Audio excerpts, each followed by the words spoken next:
they said. "It's safer this way, Grandma. Just sign it." I was standing in the kitchen, holding a wooden spoon, still warm from stirring soup, when my daughter handed me the folder.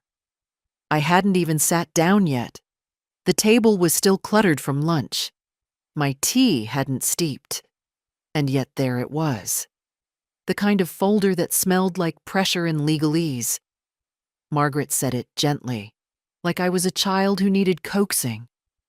Her husband, Dean, didn't say much, but he stood behind her with that stiff smile of his, the one he uses at holiday dinners.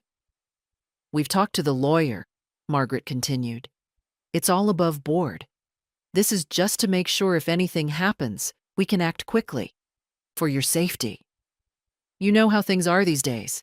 Scams, fraud, all that." I looked down at the papers. Trust. Durable power of attorney. Transfer upon death. Everything typed up in neat, legal font. Dean had even marked the signature lines with little yellow stickers. "You don't need to read through it all right now," Margaret said. "It's standard stuff. We just want to be able to help if anything comes up.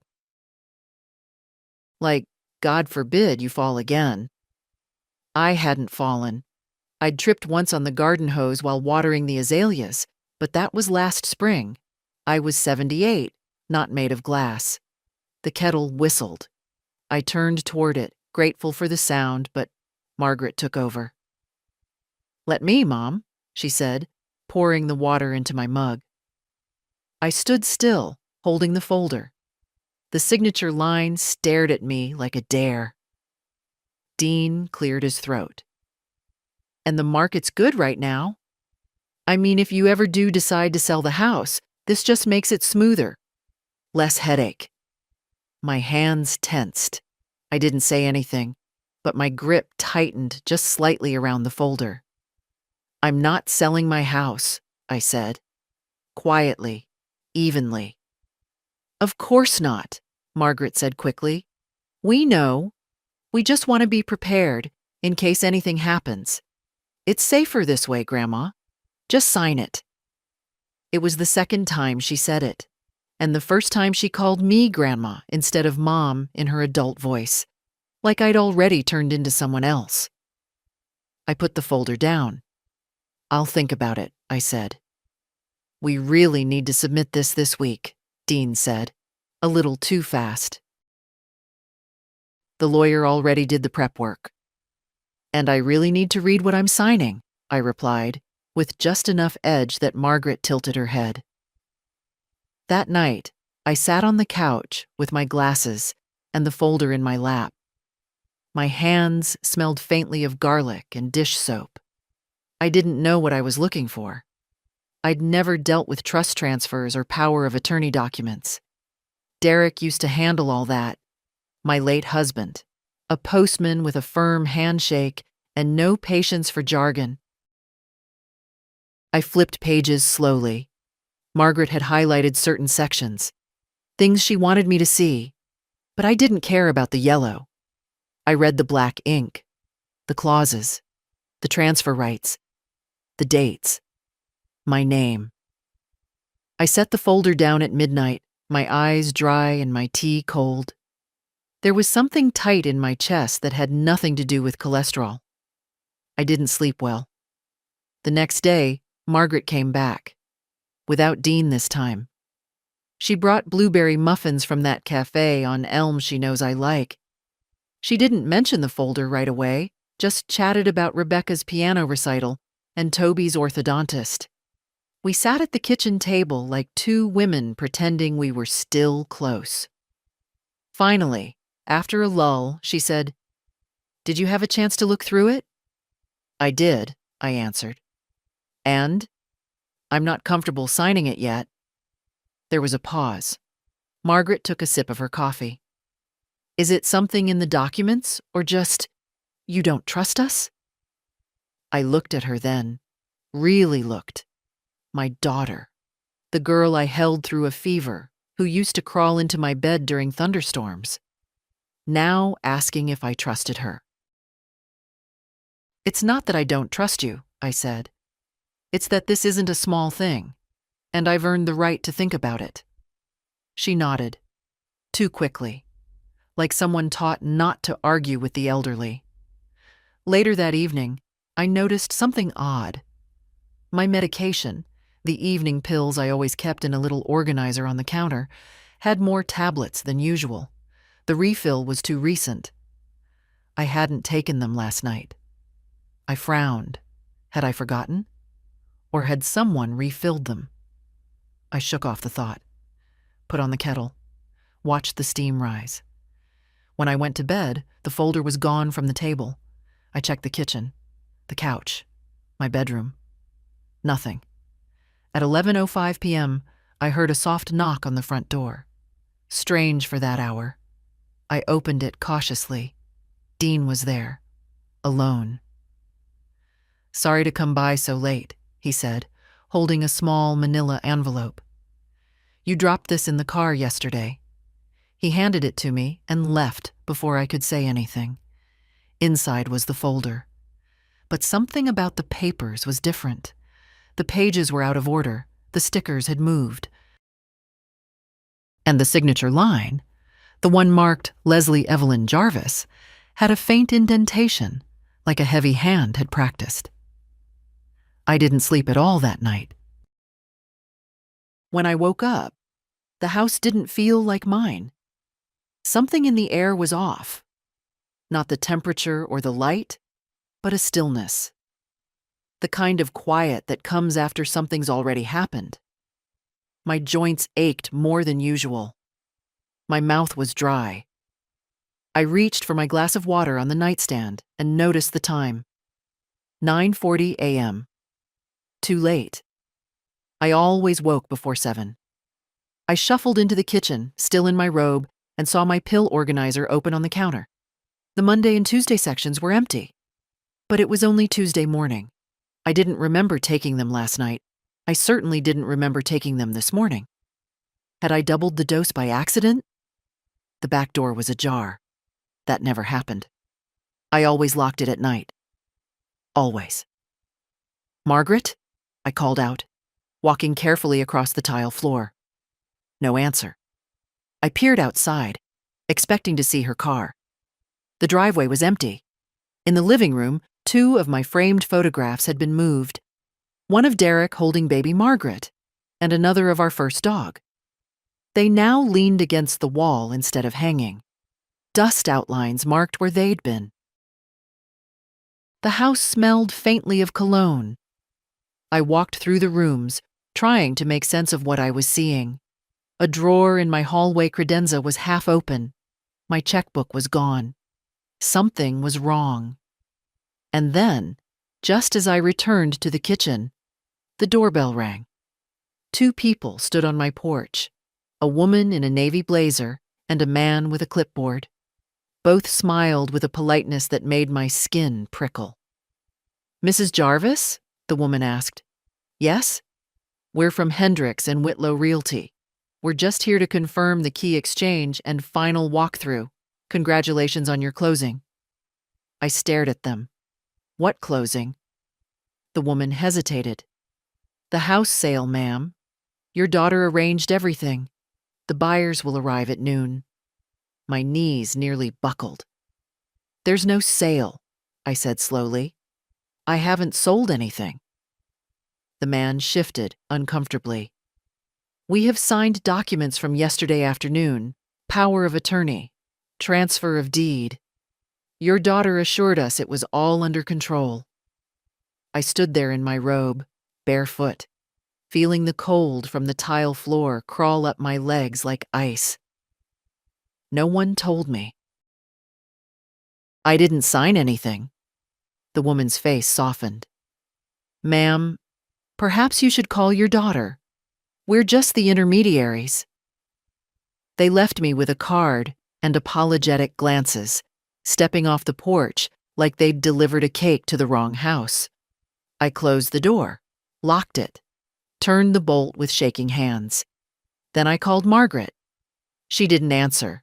I called again. Again. Nothing. On the 4th try, Dean picked up. "Hey, Evelyn," he said casually, like it was any other morning. Everything okay? What's going on? I asked. My voice came out tight, almost hoarse. Why are real estate agents on my porch saying I sold my house? There was a pause, a short one, not long enough for surprise. Oh, right. We meant to come by and talk to you this morning. The buyers were on a deadline. We figured it was best to get everything moving while the paperwork was fresh. I never signed anything, I said, teeth clenched. Well, technically you did. Another pause. You must not remember. Yesterday afternoon, Margaret said you were groggy, but you gave the okay. It was all within your rights, the trust, remember? I gripped the edge of the counter. I didn't agree to sell my home. You gave us authority, he said. That was the whole point. Look, Evelyn, it's going to be fine. The money's already in a temporary holding account. You'll be comfortable. Margaret found you a beautiful assisted living place just across town. You'll have your own room, your own bathroom. No stairs. He said it like I was a dog being offered a warm corner and a new bowl. You drugged me, I said quietly. You touched my medicine. Dean sighed. We just gave you what the doctor prescribed. Maybe you were tired, Evelyn. Stress can affect memory. I hung up. 5 minutes later, Margaret sent a text. Mom, please don't make a scene. We did this to protect you. The house was too much. Let's talk after you've rested. I stared at the screen. My hands trembled. Outside, a moving truck was pulling into the driveway. A man in a polo shirt stepped out with a clipboard. I walked to the bedroom. The drawers were half empty. Someone had packed me. My dresses, my photo albums, even my slippers, folded, boxed, labeled, like I'd already died. There was a bag on the bed, my bag, a fresh change of clothes and a folder inside. I opened it. The name of a senior residence was printed at the top. Sunny Hollow Life Care. Welcome, Evelyn Jarvis. There was a note in Margaret's handwriting, clipped to the front. You'll be happier there, no yard work, no worries. Let the past go, Mom. We love you. Trust us. I sat down on the edge of the bed and stared out the window. The tree Derek planted when Margaret was born was starting to turn color. That tree had grown through storms, droughts, decades, and they were going to leave it behind, just like me. And I knew in that moment there was no going back. They'd already closed the sale. They hadn't asked. They hadn't waited. They'd planned this, down to the pills, the movers, the sweet talk, the smile. The only thing they hadn't counted on was me waking up. They said it would be temporary. Just a few nights, Margaret assured me, until things settled down. I didn't argue. I didn't scream. I didn't even pack. There was nothing left to pack. A black car arrived by late afternoon, driven by a quiet young man in a navy shirt and too much cologne. Mrs. Jarvis? He asked, opening the door like I was a guest of honor. I slid into the back seat with my handbag, the one Derek gave me for our 40th anniversary. It still smelled faintly of leather and rose lotion. The ride to Sunny Hollow was longer than I expected, farther than just across town. 15 minutes out, I realized they'd driven me across county lines. The scenery changed, sidewalks disappeared, trees grew denser, houses were replaced by large fences and security gates. My hands clenched in my lap. Sunny Hollow looked like a country club, all fresh white paint and wide porches. But the moment the automatic doors hissed open, I felt it. The air inside was different, filtered, watched, too clean. A receptionist with a fixed smile greeted me like I'd won a prize. We're so happy to welcome you, Mrs. Jarvis, she chirped. You'll be in Maple Hall, just down the west corridor. Do you need a wheelchair? I'll walk, I said. The hallway was lined with paintings of birds and sailboats, artificial flowers and vases, carpet so thick it tried to swallow your feet. The woman led me to a small room, barely larger than a motel suite, with pale furniture and a single window that faced a parking lot. Your daughter picked out this room personally, she said proudly, as if that made it better. There was a twin bed with floral linens, a small dresser, and a plastic chair by the window. On the nightstand sat a laminated welcome packet and a bright yellow pill organizer, already filled. I don't take that brand, I said, pointing at the unfamiliar bottles. Oh, your daughter brought them herself, the woman replied. Everything's been arranged. Dinner is at 5:30, orientation at 6. Your social calendar starts tomorrow. Social calendar. I stood still as she left, and the door clicked shut behind her. That was when the silence began. No familiar creaks from the porch. No birds outside the kitchen window. No wind through the old trees Derek used to trim in spring. Just the hum of air vents and the occasional wheel of a walker passing in the hallway. I sat on the bed and tried to cry, but the tears wouldn't come. I felt like I'd slipped out of my own life and into someone else's. I picked up the welcome packet. Rules, curfews, meal plans, group therapy schedules, room checks, and no mention of how to leave. I tried calling Margaret, straight to voicemail. Tried Dean, busy tone. Left messages, not angry ones, not yet. Just, call me. Please explain. I don't understand. An hour passed. No one answered. At 5:30, a soft knock. A young girl with a tray. Dinner, Mrs. Jarvis, she said politely, wheeling in a covered plate. Mashed potatoes, green beans, soft chicken in bland gravy. No salt on the table. I ate 3 bites, pushed the rest away, then opened the pill organizer. Inside were 2 capsules I didn't recognize. I didn't take them. Instead, I waited until dark, turned off the lights, and sat near the door. Just to see. Just to feel. At 9, someone jiggled the handle, not knocked, not called my name, just tried to open the door. I stayed still. They left. The next morning, I asked to speak to a nurse.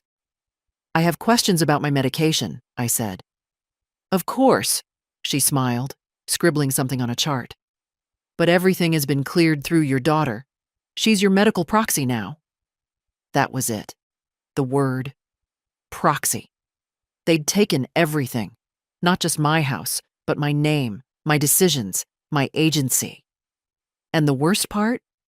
They did it with paperwork and polite smiles. They did it like they were helping. That afternoon, I met a woman named Gladys in the common room. She had white curls and sharp eyes. We played cards while the TV played something cheerful and fake. They say you're new, she said. Don't look new, you look pissed.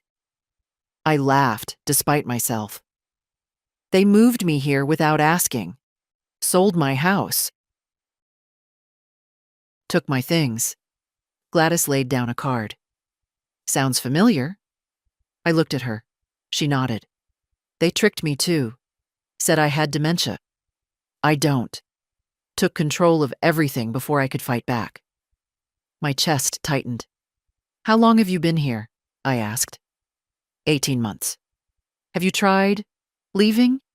She smiled. Not a happy smile. I tried. Called a lawyer. My son intercepted the mail, changed my contact list, even had the staff screen my calls. But that's illegal. She shrugged. Only if someone fights it. I stared at the deck of cards between us. The bright colors looked absurd against the weight in my stomach. Do you have anyone? I asked. Anyone who believes you? Gladys leaned forward. You're asking the wrong question. What is it then? She looked me in the eye. Do you believe you? I didn't answer. I just looked out the window at the parking lot, at the locked gates, at the life that wasn't mine anymore. But something inside me, something quiet and cold, began to shift. They put me here because they thought I'd be quiet, but I was never the quiet type. By Thursday morning, I had a plan. Not a full one, not yet, but enough to get my shoes on, tuck my handbag under my arm, and start walking the perimeter. The hallway was busy with aides and slow-moving residents pushing walkers. The scent of antiseptic lingered behind every closed door, but no one stopped me when I passed the main desk. Maybe because I moved like I belonged, or maybe because they thought I wouldn't go far. Outside, the air was heavy with early autumn heat. The grass was too green, unnaturally trimmed. A row of identical bushes lined the walkway like polite guards. I walked past the fountain, around the staff parking lot, and toward the side entrance. The one labeled Service and Deliveries. No one was watching it. I could tell. The cameras pointed elsewhere. The gate was locked, but a gardener with a leaf blower stepped aside and let me pass. I thanked him and kept walking. 2 blocks down, I found a bench and caught my breath. Then I pulled out my phone and called Linda Kessler. Linda had been my neighbor for 30 years, a retired notary, sharp as a knife and twice as loyal. I hadn't spoken to her in months, not since Derek's memorial last spring. Margaret always said she was too nosy, but I always thought she just saw too much. She picked up on the second ring. "Evelyn?" "Linda," I said, my voice steadier than I felt. "I need your help." 10 minutes later, she pulled up in a pale blue Buick, wearing a windbreaker and sunglasses, like a woman going to war. When I got into her car, she looked at me hard. "You look like hell," she said. "Feel worse," I replied. "Start talking." I told her everything, from the folder on the kitchen table to the sale, to the pills, to the fake cheer in the hallways of Sunny Hollow. By the time I was done, Linda's jaw was tight enough to crack glass. "Do you have the original trust paperwork?" she asked. "No." Margaret took the folder. "And you're sure you never signed anything about selling the house?" "I signed something, but not that. I was groggy, maybe medicated. I never saw final pages. Never agreed to sale terms." Linda nodded. "We'll need a copy of whatever was filed. I'll call the registrar's office. Get the deed history. And the notary," I added. "Who witnessed it?" "I'll get the log." She drove us to her house, a modest 2-bedroom with ivy climbing the porch railing. The same place she and her late husband had lived since the 60s. She made coffee, strong, black, no sugar, just how I liked it.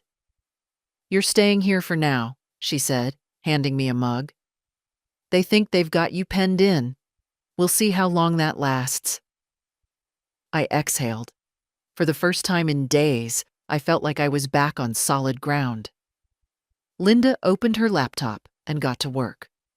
She typed faster than any woman our age should reasonably type. I sat on the couch, watching the sun move across her carpet like it used to across mine. Half an hour later, she turned to me with a grim expression. "They filed the house transfer yesterday," she said. "It's already recorded. Deed's been updated. Your name's gone." I looked down at my hands. They trembled slightly. "But the notary on record?" she continued. "Some guy named Stephen Clay. Never heard of him. Works out of Dean's office complex." "Dean's accountant." "Exactly. The signature was witnessed by Clay and someone named M. Jarvis." "Margaret," I said. Linda nodded. "The signature date?" "Same day you called me and sounded groggy. You remember anything at all?" "Dean came by late that night," I murmured. "Said I dropped the folder in the car. Gave it back to me. But the papers weren't in the same order. The signature line was marked differently. I didn't sign it, not knowingly. That's called coercion, Linda said, standing up. Possibly fraud. Definitely abuse of power of attorney. If they altered documents after drugging you, they'll say I was confused, old, forgetful. Linda's eyes flashed. Then let's remind them who you are. We spent the rest of the afternoon calling lawyers. Most wanted retainers. Some asked if I had a recent medical evaluation. One even suggested mediation with the family. I'm not interested in an apology brunch, I said. Finally, Linda found a firm that specialized in elder financial abuse. They listened, carefully, asked questions that didn't condescend. By 4 p.m., we had a consultation booked for the next morning. They'll try to stonewall, Linda warned me. Margaret and Dean will act innocent, claim it was all to protect you. But if we can prove altered documents or lack of informed consent, we can fight this, even if the house is gone. I want my name back, I said. More than the house, I want my voice back. Linda raised her mug. To voices. We clinked coffee like it was champagne. That night, I slept on Linda's pull-out couch. The mattress was thin and the blanket scratchy, but I fell asleep to the sound of wind in the ivy and the comforting creak of old plumbing. Not vents, not hushed steps in sterile hallways. I woke at dawn with a clear mind and a firmer spine. They sold the house while I slept, but they made one mistake. They didn't check if I'd wake up fighting. We arrived at the lawyer's office 10 minutes early. It was a quiet building, tucked between a florist and a dentist, nothing grand or intimidating. Just a small brass plaque. Greer, Langston and Meyer, attorneys at law. Linda parked with the confidence of someone who never second-guessed reverse. I, on the other hand, sat still for a moment, hands folded tightly in my lap. You ready? She asked. No, I answered honestly. But I'm going in anyway. Inside, the waiting room was calm. Soft chairs, neutral tones, a fish tank bubbling in the corner. A young assistant offered us water, which I declined. I didn't want anything I hadn't poured myself. Then a door opened and a tall woman in a navy suit stepped out. Mrs. Jarvis, I'm Eleanor Greer. Please come in. Her handshake was firm, her eyes sharper than most. She didn't look at me like a case. She looked like someone who'd seen too much and stopped being shocked by any of it. I liked her immediately. We sat down in her office, a modest space lined with books and old case photos. Linda took the chair beside me and pulled out her folder. I've reviewed the documents from the registrar's office, she began. The deed transfer, the power of attorney, the notary log. There are inconsistencies. Eleanor nodded. I've looked them over too. Mrs. Jarvis, do you recall signing a deed or any document explicitly authorizing the sale of your home? No, I said. I was given a folder, told it was for safety. My daughter said it was a precaution. I didn't see any mention of a sale. Not directly. Were you under any medication at the time? I was. Prescribed sleeping aids. But I believe they added something. I felt heavy, disoriented. I slept longer than usual. I woke up to strangers on my porch saying the house had been sold. Eleanor made a note. And the signature on the deed? It looks like mine, but I didn't sign it consciously. She nodded again, slowly. It's not the first time we've seen this. In recent years, we've handled a rise in elder financial abuse cases, especially from family. The law is catching up, but it's still complicated. Complicated how? I asked. Well, she said, folding her hands, we'll need to prove a few key things. 1, that you lacked full knowledge or capacity at the time of signing. 2, that the documents were altered or misrepresented. 3. That the notary did not witness a clear, voluntary signature. Linda slid the logbook forward. The notary, Stephen Clay, logged the visit at 3:30 p.m., but Evelyn remembers Dean coming by closer to 11. Eleanor raised an eyebrow. That's a significant discrepancy. He could have filled it in retroactively, Linda added, or lied outright. Either way, it's suspicious. Eleanor turned back to me. Would you be willing to undergo a cognitive assessment to establish that you're of sound mind now and were likely of sound mind then, at least until sedated? Gladly, I said. We'll also request security footage from Dean's office complex, she continued. If the notary claims he witnessed a signature there, we'll want to see if Evelyn ever entered the building. Linda grinned. She didn't. That day she was home all afternoon. I brought over tomatoes from the garden. We sat on the porch. Eleanor smiled slightly. Good. You're a credible witness. Let's say we prove all that, I asked. What then? If the court deems the transfer invalid, she said, the sale can be reversed.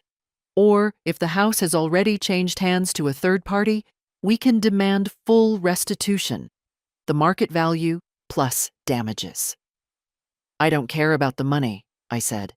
I care that they did it behind my back, that they looked me in the face and lied. And they will lie again, Eleanor warned. They'll say they did it for your safety, that you agreed, that they were overwhelmed. Family courts are flooded with these excuses. Let them try, I said, my voice steady.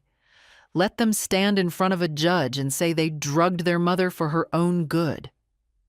Eleanor slid a form across the table. Let's get started.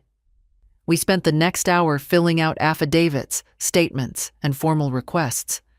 Linda provided timelines, phone logs, even a copy of a message Margaret had sent her months earlier, joking about how hard it is to get Mom to do what's best for her. By the time we walked out of that office, I felt taller somehow, not because I was confident we'd win, that wasn't guaranteed, but because I'd said out loud what had happened. I had put it on record. They took my home while I slept, but they didn't take my memory. They didn't take my name. And now they couldn't take my silence. Outside, the afternoon sun hit us full on. Linda shaded her eyes. You know, she said, if Margaret finds out we're lawyering up, she's going to play innocent, say it was all a big misunderstanding. I hope she does, I said. Because that means she's worried. That night, back at Linda's house, I sat by her fireplace and opened an old photo album. Derek in his postal uniform. Margaret as a child, laughing. Our front porch, the old one, before we rebuilt the railing. I ran my finger along the edge of the page. They think memory fades, but mine was just beginning to sharpen. The house was still there, but it wasn't mine anymore. Linda and I drove past it late Friday afternoon, under the excuse of seeing it for ourselves. She insisted on being the one behind the wheel, said it gave her better emotional distance. I didn't argue. Maple Drive hadn't changed. The neighbors still kept their hedges trimmed like a competition. Mrs. Langley's flamingo statue still leaned a little too far left on the front lawn.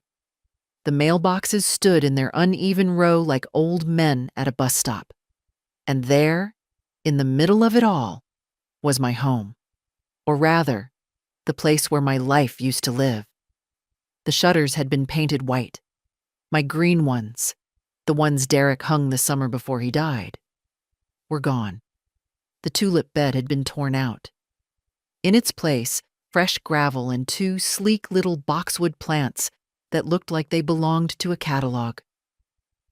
There was a shiny blue SUV in the driveway.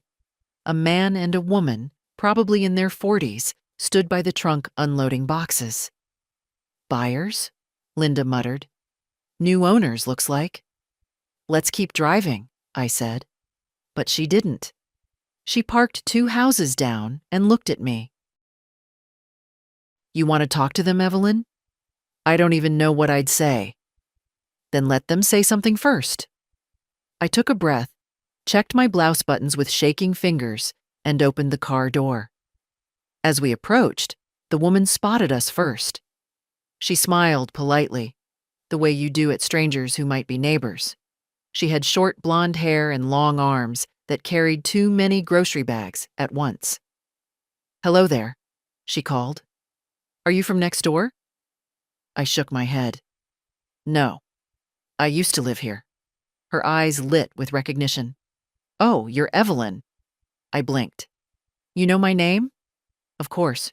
Your daughter mentioned you. Margaret, right? Said you'd moved into a place across town. My stomach turned. She told you that? The woman nodded, setting the bags on the ground. Yes. She said you were transitioning to assisted care, and they were handling things on your behalf. I'm so sorry if this is sudden. We assumed everything was settled. Did you meet her in person? Oh, yes. Both her and her husband. Lovely people. Very organized. She hesitated, then added, honestly, it all went surprisingly fast. We didn't even have to go through the usual inspection nonsense. They said the house was a family property, and they just wanted it passed on quickly. I felt Linda step slightly closer beside me. I understand, I said quietly. Can I ask something? Of course. Did you see any signs that I wasn't part of the process? The woman glanced at her husband, who had now come around the car to join her. He looked wary, as if someone had whispered the word lawsuit into his ear. Well, the woman said, choosing her words carefully, we did wonder. Just a little. Margaret avoided questions about occupancy. The house was fully furnished when we toured it. Still lived in, not staged. It was, I said. The man cleared his throat. Is there a legal issue we should know about? Linda stepped in smoothly. There might be. That's for the courts to decide. You're not at fault, don't worry. But we may request documents from the transaction if this goes to hearing. The woman looked genuinely distressed. I hope this wasn't done against your will. I looked at her. She had the keys in her hand, a hopeful new homeowner, proud of her clean driveway and fresh paint. It was, I said, but that's not your fault. We didn't stay long. I didn't need a tour. I already knew where everything was, or used to be. The squeaky floorboard near the kitchen, the dent in the hallway from Derek's ladder, the doorframe with Margaret's childhood height marks carved in pencil. They painted over that, too, I'm sure. As we walked back to the car, I asked Linda, do you think they believe me? She started the ignition. They didn't need to. You believe you. That's the point. But I wasn't sure. Seeing someone else unloading groceries into the place where my life had unfolded, it hurt more than I expected. It wasn't just walls and windows. It was where I'd taught Margaret to make tea, where Derek kissed my forehead before work, where I'd laughed, cried, grown old, and now it was someone else's. Legally, but not cleanly, not righteously. That evening, we sat on Linda's porch with tea and an old Afghan across our knees. Autumn crept in around the edges. I need to do more than wait, I said. I want my own copy of those documents, the ones I supposedly signed. You will, she said. The lawyer will subpoena them. Not good enough. I want to see them now. She looked at me, then gave a slow nod. I know someone in records, at the registrar's satellite office. It's unofficial, but he owes me. Saturday morning, we drove out again. A quiet building off Route 9, no signs, just a county seal by the door. Inside, a balding man in a cardigan greeted Linda like an old friend. In 10 minutes, we had copies. Not just of the sale, but of the trust rewrite, the power of attorney shift, every signature. I studied them one by one. My name flowed across the pages, but the loop of my J was off, the slant inconsistent. One page dated at a time I knew I'd been asleep. They forged it, I said, the words tasting like metal, or manipulated me into signing while I was under. Linda leaned in. That's enough. We'll win this. I didn't answer. I just kept staring at the ink. Because no matter how careful they were, they forgot one thing. I still knew how I wrote my name. The lawyer's office smelled faintly of lemon polish and paper. It was Monday morning, and Eleanor Greer was already waiting when Linda and I arrived. She had a fresh file in front of her, neatly clipped, with my name on the tab. "We have what we need to proceed," she said without preamble. "I've reviewed the signature comparisons. The discrepancies are noticeable, especially on the deed and amended trust documents. The timing helps us. They coincide with a window when you were likely sedated." She looked up at me. "Are you ready for this?" I nodded. "Yes." "Then we'll file a petition to void the power of attorney, request a formal handwriting analysis, and begin discovery. If we can show the documents were obtained through deception, or without your full capacity, we have a strong case." "What happens to the house in the meantime?" I asked. "Nothing, legally, unless we get an injunction. But I'll file a motion to freeze any further transfers or resale attempts. If the new owners are cooperative, we'll try to settle. If not, we press forward." She pushed the file toward me.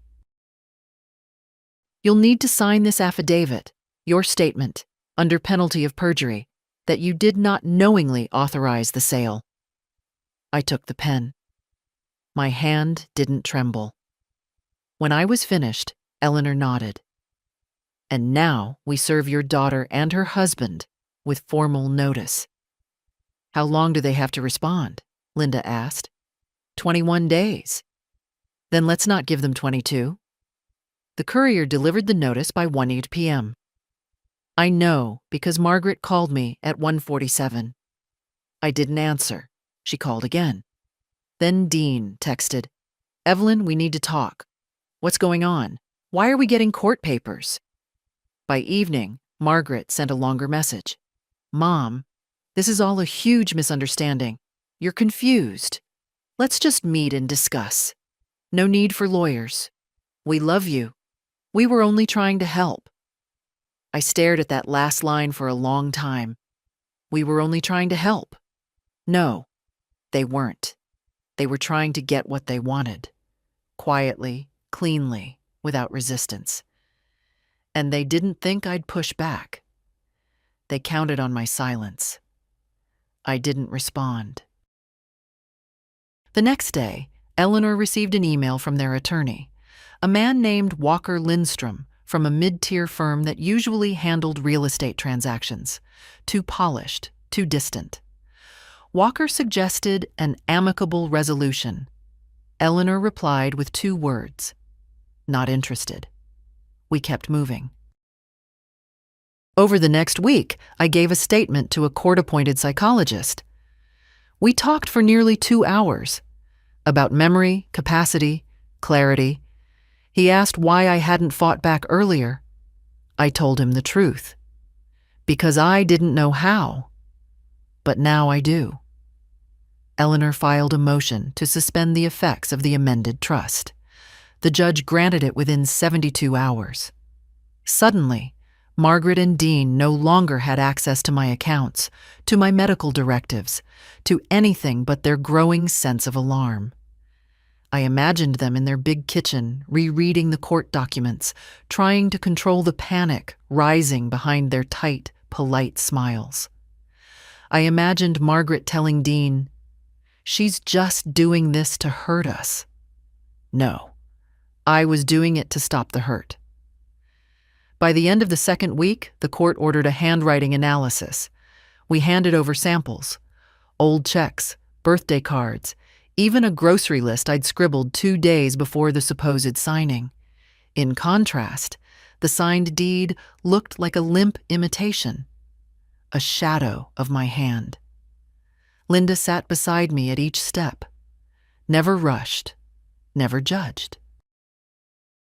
Her support was quiet but unshakable, like an old beam that had held up more than one ceiling. "You know," she said one night over dinner, "I think they never expected you to question them. That's the worst part." "They didn't," I agreed. "They thought I'd shrug, maybe cry a little, and then fade into whatever quiet place they'd prepared. But you didn't fade." "No." I looked out the window. I woke up. We sat in silence for a moment. Then I added, "They stole a house, but they underestimated a woman." Linda smiled. "Let them learn." A week later, Eleanor called with news. The handwriting expert confirmed what we suspected. The signatures were not consistent with your known samples. The one on the deed shows signs of being guided, possibly even traced. And the power of attorney? Same. Weak alignment, inconsistent slant. It strengthens our case. I exhaled. It was working. It wouldn't bring the tulip bed back, or Derek's coffee mug on the windowsill. But it was something. A step. A reckoning. That evening, I received one final message from Margaret. "Mom, I don't know what you want anymore. We were trying to give you comfort, ease, a new chapter. You're blowing everything out of proportion. This is going to cost everyone so much, including you." I stared at the words. Then I turned off the phone. She was wrong. This wasn't going to cost me anything. It was going to return something I should never have had to ask for: my name, my voice, my power. The bank visit was long overdue. I'd delayed it for weeks, not out of fear, but because the house and the legal filings had taken up so much energy. But now that the amended trust was suspended and Eleanor had put a freeze on the financial powers Margaret and Dean had used, it was time to take back the rest. Linda drove me, again. She insisted. "Besides," she said, "I want to see the face of that branch manager when he hears what they tried to pull." The bank was modern, too much glass and too little privacy. But I'd banked there for over 2 decades. Margaret had added herself as an authorized party back when Derek passed. "Just in case," she said. "In case of what?" I'd asked her. "In case you need help someday." Turns out, what I'd needed help with was her. The manager, Mr. Kaplan, was a lean man in his 50s, with steel gray hair and a tie that looked like it hadn't left his desk drawer since 2003. He greeted us in that cautious tone people reserve for customers who might become problems. "Mrs. Jarvis," he said, "I've reviewed your request with some confusion. You want to revoke all secondary access and halt any automated transfers?" "Yes," I said. "But your daughter is no longer my proxy," I interrupted, "and has been misusing access. I want full control reinstated to me only, effective immediately." Kaplan blinked. This is quite a shift from the arrangements we've had in place. I'm quite a shift from the woman who agreed to them." He cleared his throat, glanced at Linda, who gave him a perfectly neutral stare, and began typing. "I see your daughter and son-in-law set up monthly withdrawals to multiple service providers, including payments to a residence." "Sunny Hollow," I said. "Yes, I'm aware." "And then there are insurance premiums, private school tuition for their son, landscaping fees for a property not registered under your name." How much? Kaplan looked startled. Pardon? How much money has left my account under Margaret's authority in the past 12 months? He clicked around, then turned his monitor slightly so I could see. 184,732. 13.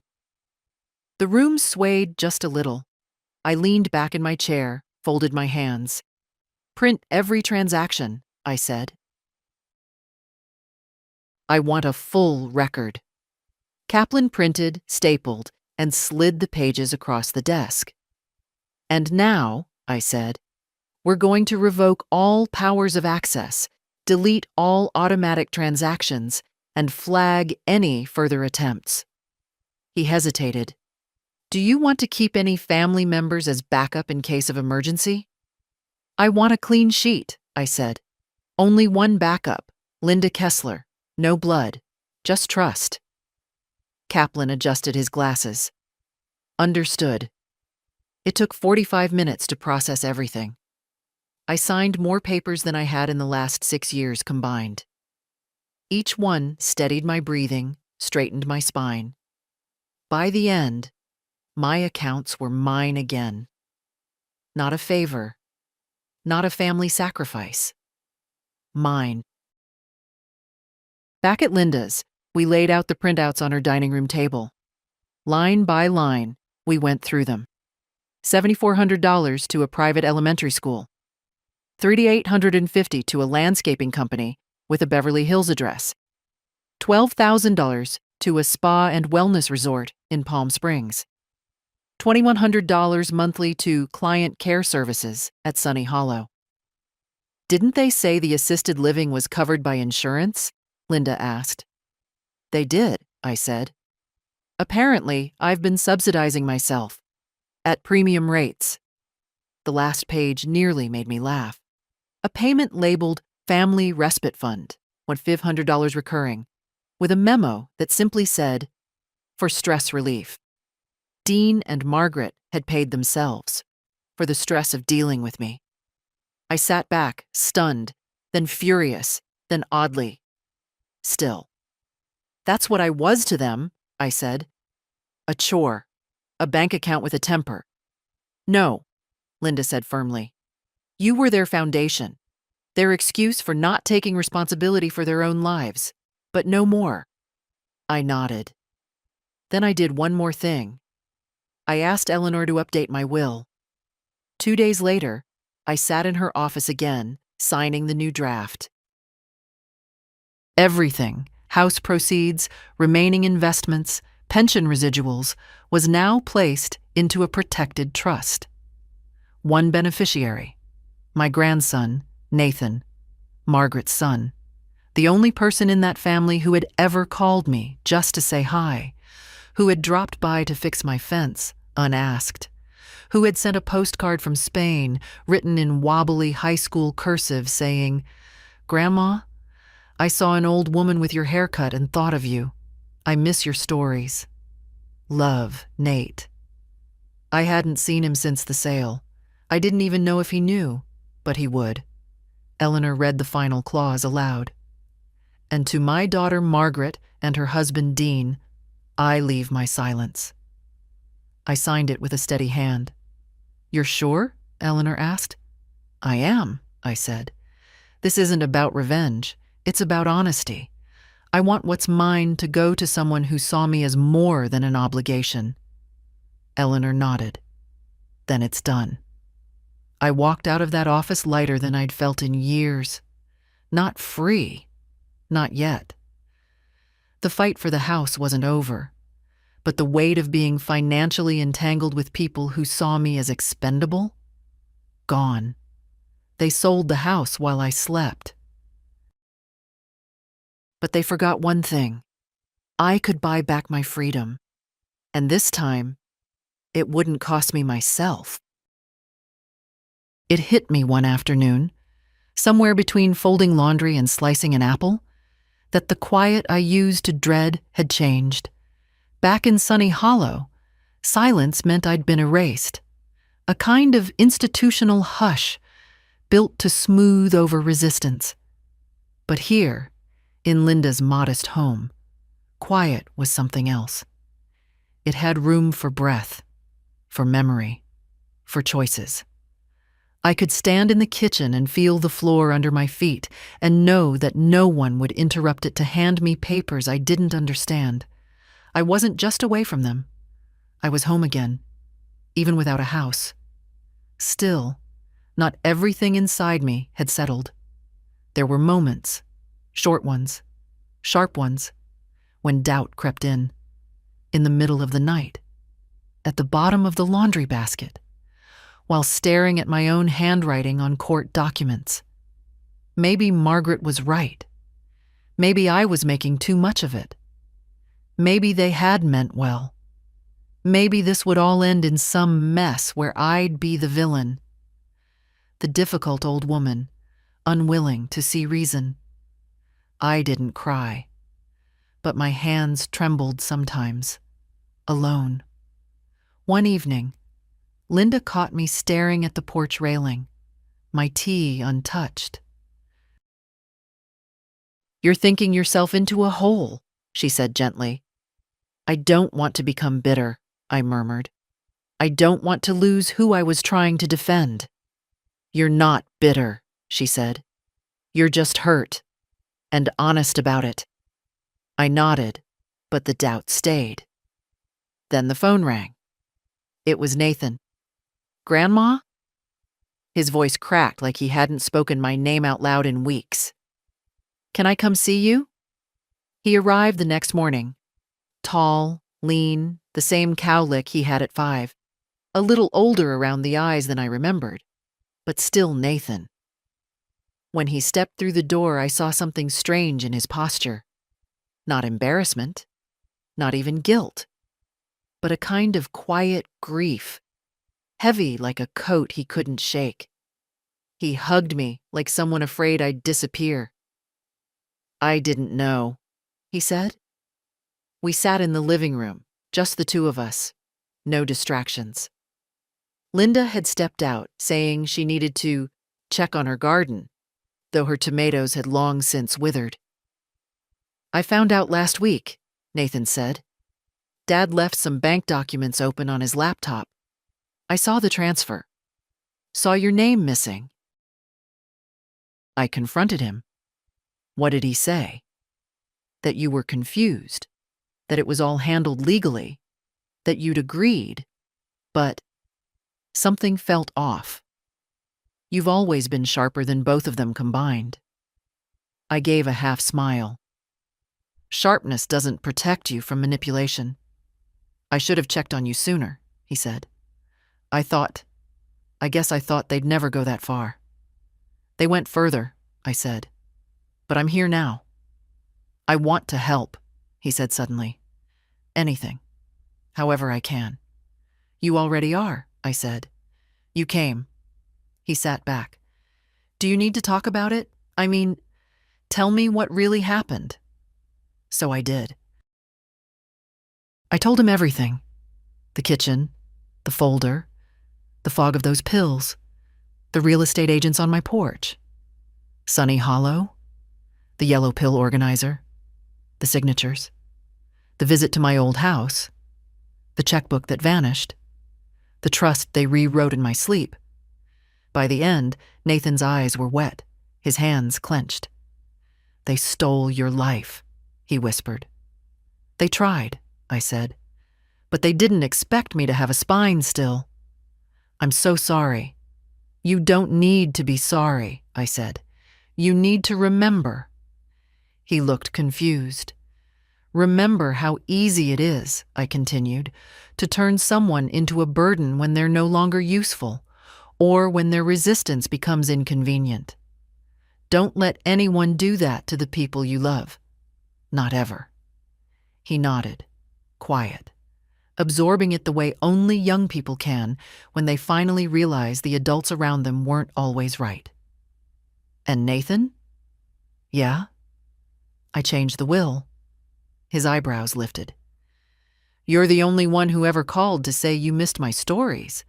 That matters more than any signature on a trust." He looked stunned. "Grandma?" I didn't come here for that. I know, I said. That's why you're getting it. We sat in silence again, but not the hard kind, the good kind, the kind you can breathe in. Before he left, he turned at the door. You want me to testify if it comes to court? I smiled. You just did. That night, I sat on the porch with my tea and watched the moon rise behind Linda's maple.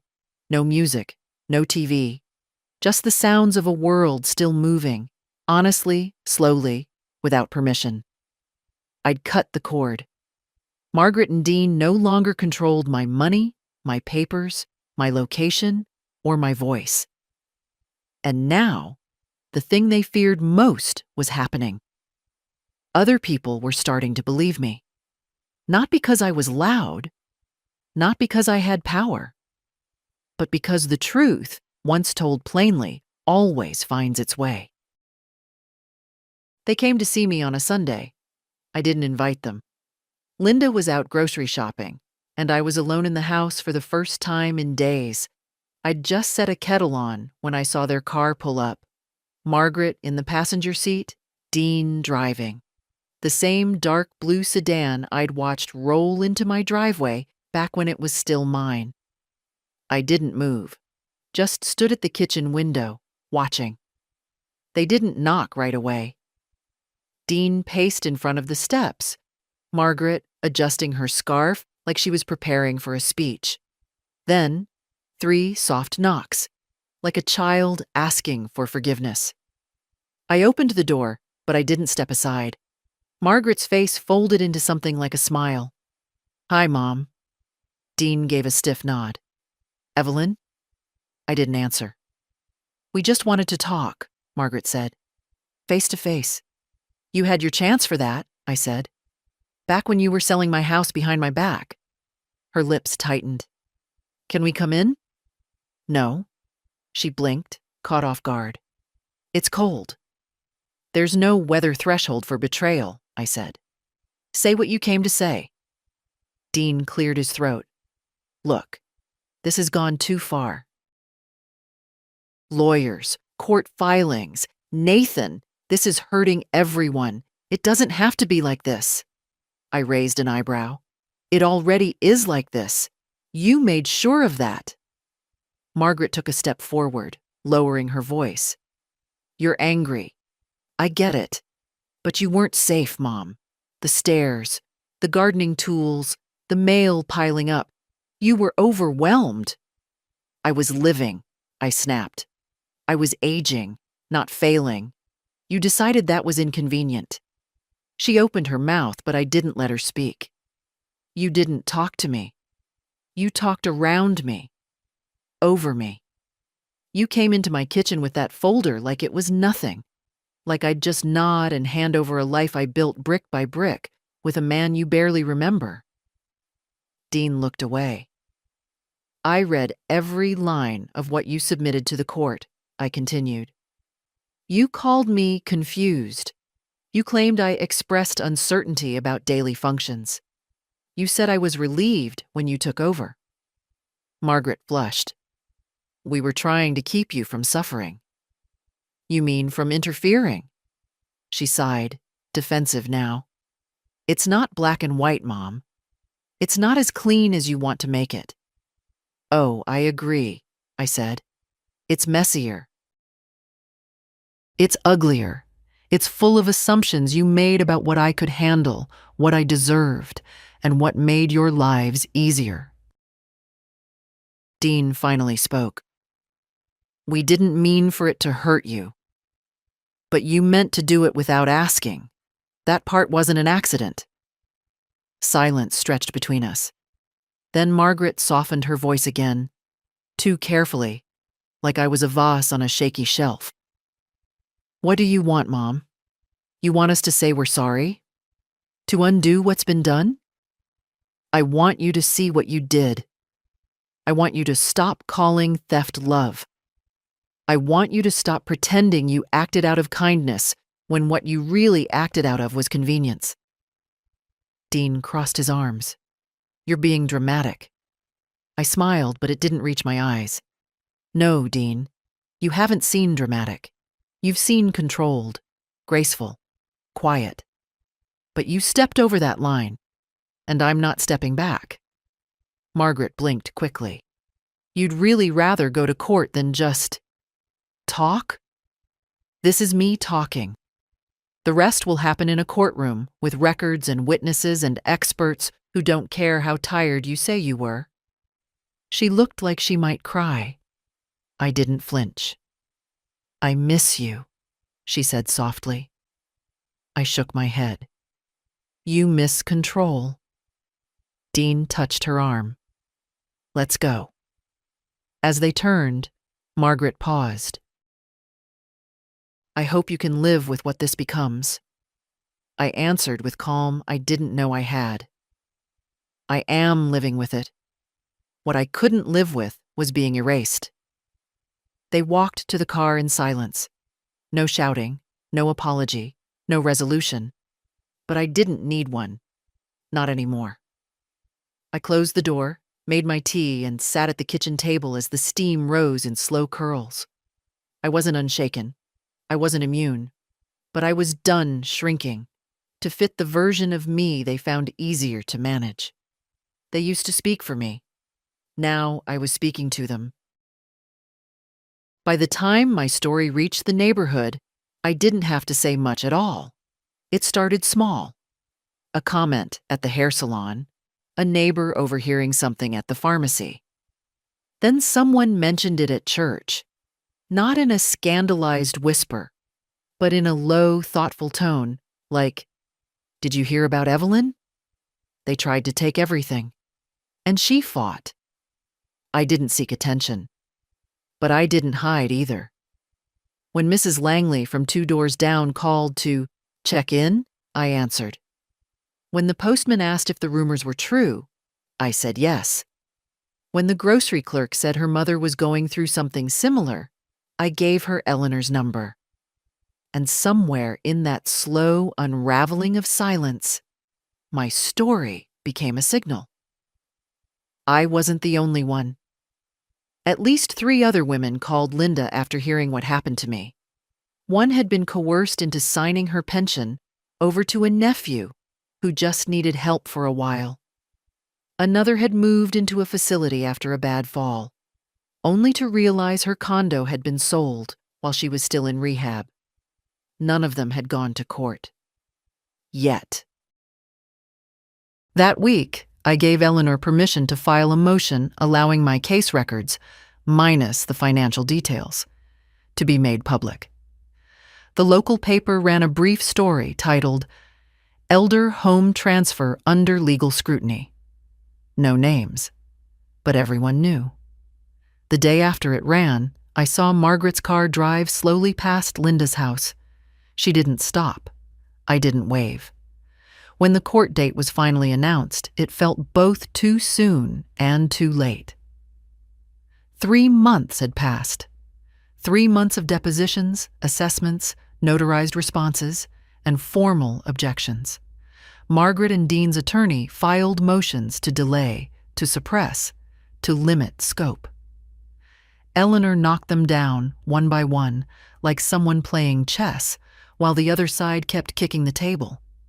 But now, we had a date. October 18th. And this time, I wouldn't be watching from the sidelines.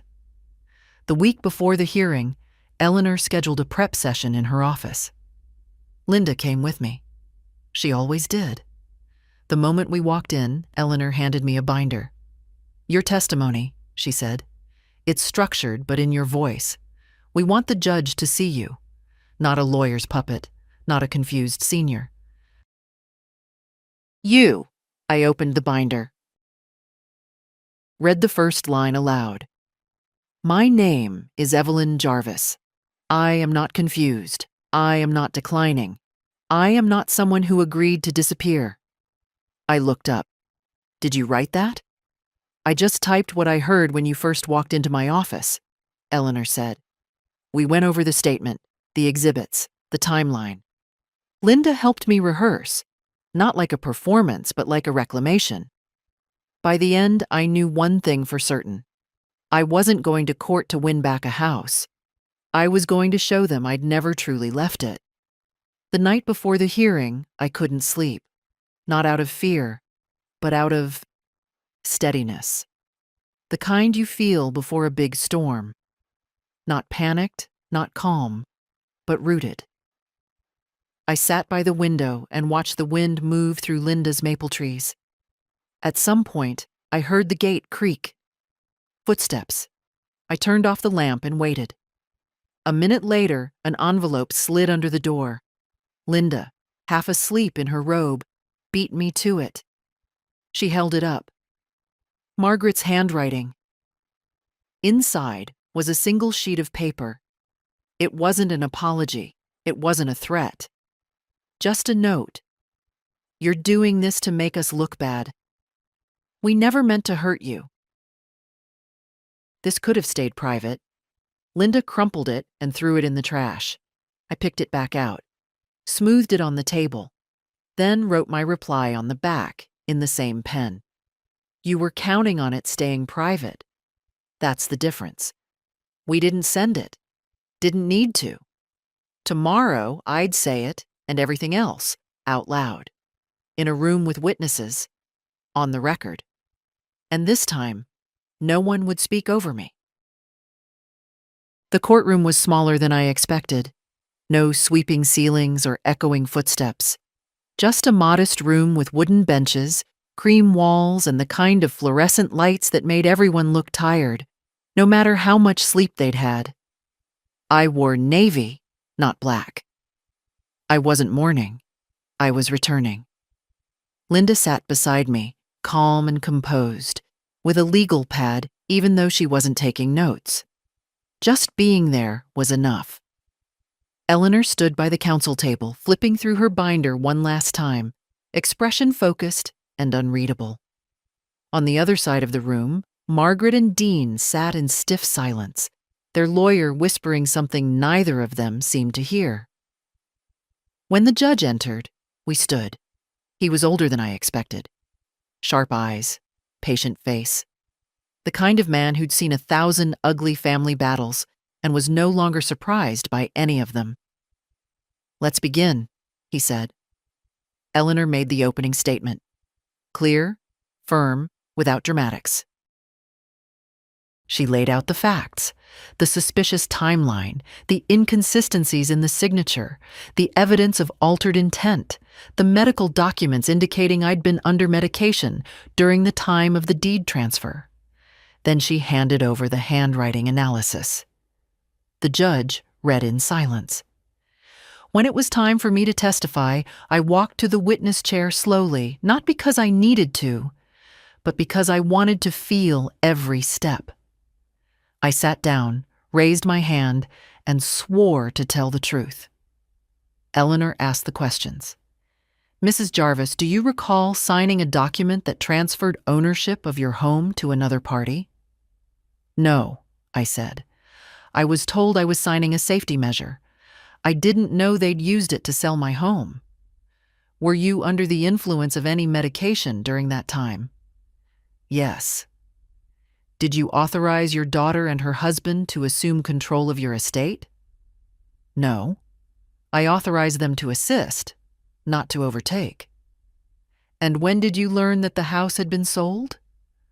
When a stranger rang my doorbell to congratulate me on the closing. There was a small murmur in the courtroom. The judge didn't interrupt. Eleanor stepped back. Your witness. Margaret's lawyer stood. His name was Walker. His suit was more expensive than it needed to be. He smiled like he was talking to a lost child. Mrs. Jarvis, isn't it true that your daughter cared for you during a difficult time? Yes. And isn't it true she arranged medical appointments, helped with errands, ensured your safety? Yes. Would you say she's a neglectful person? No. I'd say she's a controlling one. Walker shifted slightly. You have no direct memory of signing the documents in question, do you? No. Then how can you be sure you didn't? Because I know myself, I said. And I know how I write my name. I know what kind of decisions I make when I'm awake. And I know what betrayal feels like, especially when it's done in a whisper. The courtroom fell still. Walker opened his mouth again, but the judge raised a hand. That's enough, counselor. I was dismissed. As I walked back to my seat, I glanced at Margaret. Her face was pale, not red with anger, white with recognition. Dean stared at his lap. After both sides finished presenting, the judge didn't rule immediately. He said he'd review all materials and issue a decision within the week. We left the courtroom and stepped into the bright fall air. The sky was too blue for such a heavy day. I exhaled slowly. You did it, Linda said. Not yet, I replied. But I said it. And that's more than they ever gave me. We stopped for pie on the way home, because that's what you do when you need to remember you're still part of the world, still allowed to take up space in it. Over coffee, Linda said, you know, even if you don't get the house back, they'll never undo this. This? She tapped her chest. What they broke, you reclaimed it. I didn't speak, just took another bite of pie and let the weight inside me shift into something steadier. For years, I'd lived quietly, but silence is not the same as peace. Now I had both, and whatever the judge decided, one thing was certain: they'd never take it from me again. The decision came on a Wednesday morning. I was folding towels, blue ones, slightly frayed at the edges, when Eleanor called. Her voice was steady, but I could hear the current beneath it. It's done, she said. The judge ruled in our favor. I sat down, towel still in my hands. The deed transfer has been declared invalid, she continued. So has the amended trust. The power of attorney has been officially revoked and flagged. All future access by Margaret and Dean is prohibited unless reauthorized in court, which won't happen. You're back in full control. I couldn't speak. Evelyn, she said softer now, you won. Not just legally, not just technically, but wholly. That afternoon, we drove back to Maple Drive. Linda offered. One more ride, she said. Closure. I didn't ask her to park. I just wanted to see it again. Not as a victim, not as a ghost, but as myself. The house looked the same from the outside. Still white shutters, still boxwoods in place of tulips, still the new couple's car in the drive, but it no longer hurt to look at, because it wasn't about bricks and paint. It was about the woman who'd once stood inside those walls and refused to disappear. Eleanor was working on the next steps: formal restitution, negotiation with the buyers, and if necessary, litigation for damages. But she told me, you can take your time. You decide what justice looks like from here. I wasn't sure yet. Did I want the house back? Maybe. Did I need it? Not anymore.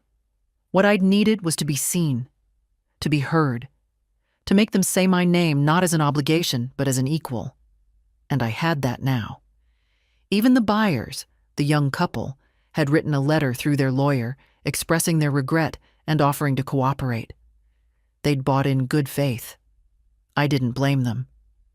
Margaret and Dean, they hadn't reached out again, not since court, not a word, and I didn't need one. Not after what they'd done, not after what I'd reclaimed. Linda and I sat in the car for a long while. You know, she said, you could turn this into something. What do you mean? Help others. Write. Speak. Tell your story to people who think it can't happen to them.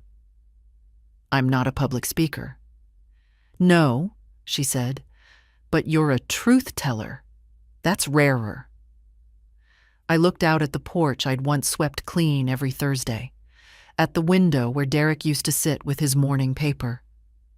"I just wanted to age with dignity," I said quietly. Linda nodded. "And you are." The wind picked up slightly, carrying the scent of cut grass and autumn. I closed my eyes. For once, I didn't feel like I had to prepare for anything. No next legal move, no damage control, just breath, a clear day, a quiet victory. Back at her house, we had tea and a slice of the same banana bread she always claimed was accidental. We talked about the garden, the neighbor's barking dog, the rain gutters she kept meaning to clean. Life had returned, not to what it was, but to what it could be. That evening, I sat on the porch alone, wrapped in an old shawl, and thought about Margaret. I didn't hate her. I didn't even wish her harm. I wished her truth. I hoped one day she'd wake up and see what she'd done. Not just to me, but to herself. Because you don't betray someone without leaving a crack in your own mirror. They'd taken everything they thought I wouldn't fight for, and I had taken back everything they thought I'd surrendered. Not with shouting, not with vengeance, but with clarity. And that, more than any deed, was mine to keep. The courtroom was behind us. The ruling had been filed. The restitution claim was under review. And yet, I wasn't rushing to claim what I'd lost. The truth was, I didn't know if I wanted the house back. Not because it had changed, though it had, but because I had. What once symbolized roots and memory now stood for a fight I had already won.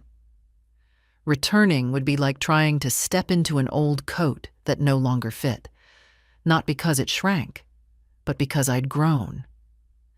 Eleanor called with options. The buyers are willing to negotiate. Full return or a sale with profit to you. Or you can accept restitution based on market value plus damages. It's your call. I told her I'd think about it. Instead, I went to the park. Not the big one, but the small square with the iron benches and duck pond where Derek used to read aloud to Margaret when she was little. I hadn't been there in years. I sat near the edge of the water, watching the slow circles the wind made on the surface. Children ran by. A teenager threw bread into the pond and laughed when the ducks swarmed. Life went on, as it always does, indifferent and generous all at once. A woman my age sat on the bench next to mine. She had soft gray curls and a wool coat that had seen better seasons. She turned and said, "You're Evelyn Jarvis, aren't you?" I nodded, slowly. "I read about your case. My sister went through something similar. Didn't have the strength to fight. She ended up in a home where they forgot her birthday 3 years in a row." "I'm sorry," I said. She looked straight at me. "Don't be. You gave her back a little dignity. Even if it's too late for court, it's not too late for the truth." I didn't know what to say, so I just sat with it, let it settle like leaves on water. That evening, I told Linda my decision. "I'm not taking the house," I said. "Let them keep it. I'll accept restitution. But I won't rebuild a life in a place that witnessed my erasure." She nodded, unsurprised. "You don't need it. You've already rebuilt yourself." "I want the funds to go into a living trust," I said. "For Nathan, with protections. No one can touch it but him. And when he's older, he'll know what it came from. Not in bitterness, but in warning." Linda smiled. "He'll understand. You raised him better than they raised his parents." I let out a breath I hadn't realized I'd been holding for days. Freedom doesn't always come with applause. Sometimes it's just the quiet sound of a woman setting down a burden and deciding not to pick it up again. A few days later, I got a letter from the court. Not about the house, about the damages. The judge had ruled for a full financial reversal, market value restitution, plus penalties for unauthorized use of power of attorney and recovery of personal funds used during the fraudulent period. It was more than I expected, more than I'd lost even. Eleanor called. "You'll have full access within 30 days. Clean, no strings, no appeals." I thanked her. She said, "You earned it." But that wasn't what stayed with me. What stayed was the last line of the ruling, where the judge wrote, "Mrs. Jarvis's clarity of memory, autonomy of will, and dignity of presence are not in question. Her testimony was compelling, consistent, and entirely credible. This court recognizes not only the legal, but the human cost she has carried and withstood." I read it twice, then folded the letter and placed it in a drawer I rarely opened. Not to hide it, but to mark that part of the journey complete. That night, I dreamed of nothing. No courtrooms, no signatures, just sky. Open, quiet, and mine. A few weeks later, I opened the window to let in the morning air and realized something strange. The ache had faded. Not the memory. That stayed sharp. But the tension in my chest, the stiffness behind my eyes, the invisible armor I'd worn for months. It had all softened, like a house that had finally exhaled after too many storms. Linda and I still had tea most evenings. She'd started planting again, said the tomatoes might stand a chance next season. We joked about getting a little dog. Not a real plan. Just talk. The kind that says we're still here. And I wrote. Not a memoir. Not some grand statement. Just notes. Pages for myself. For Nathan. For anyone who one day might wonder how a woman could wake up one morning with no house, no rights, and no voice, and still find her way back to all three. I called the folder, "They Forgot I Was Still Watching." Because that's the truth of it. They didn't expect resistance. They didn't plan for memory. They mistook stillness for surrender. Nathan came by one Sunday. No warning. Just showed up with a grocery bag full of apples and 2 thermoses of cider. "You always liked orchard stuff in the fall," he said. We sat on the porch, boots up on the railing, the cold creeping just close enough to keep us honest.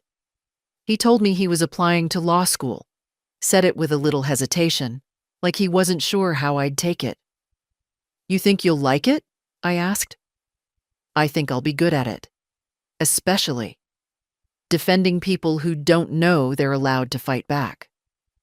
I didn't cry, but I felt something rise in me like breath after a long silence. "You'll be more than good," I said. "You'll be necessary." He nodded, then pulled out a worn envelope from his coat pocket. "I've been holding on to this," he said. "From Mom." I didn't move to take it. She wrote it after the court ruling, didn't send it, just left it in a drawer. I found it when I stopped by the house. I raised an eyebrow. "The house?" "I needed to see it," he said. It felt empty, not just of things, of truth, of presence. I looked at the envelope, then shook my head. Keep it. Whatever she didn't say to my face, I don't need in her handwriting. He tucked it back into his pocket without protest. "You don't hate her," he said quietly. "No," I replied. "I just stopped needing her to be who she said she was." We sat there for a long time. The wind picked up. Leaves danced across the porch.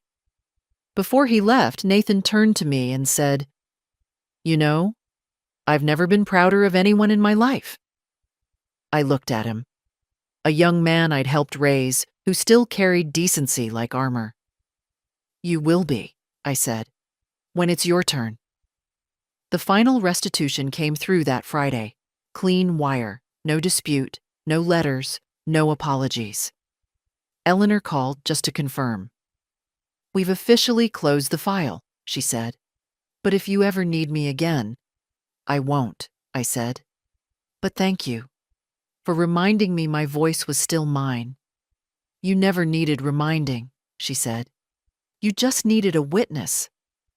I kept one thing from the old house. A doorframe panel, the one with Margaret's childhood height marks. Linda's handyman friend had pulled it for me weeks earlier, quietly. I'd almost forgotten. I mounted it in the hallway of Linda's house, not for nostalgia, not for forgiveness, but as proof that I remember everything: what grew, what was measured, what was taken, what returned. If you've read this far, maybe you're wondering what you're supposed to feel.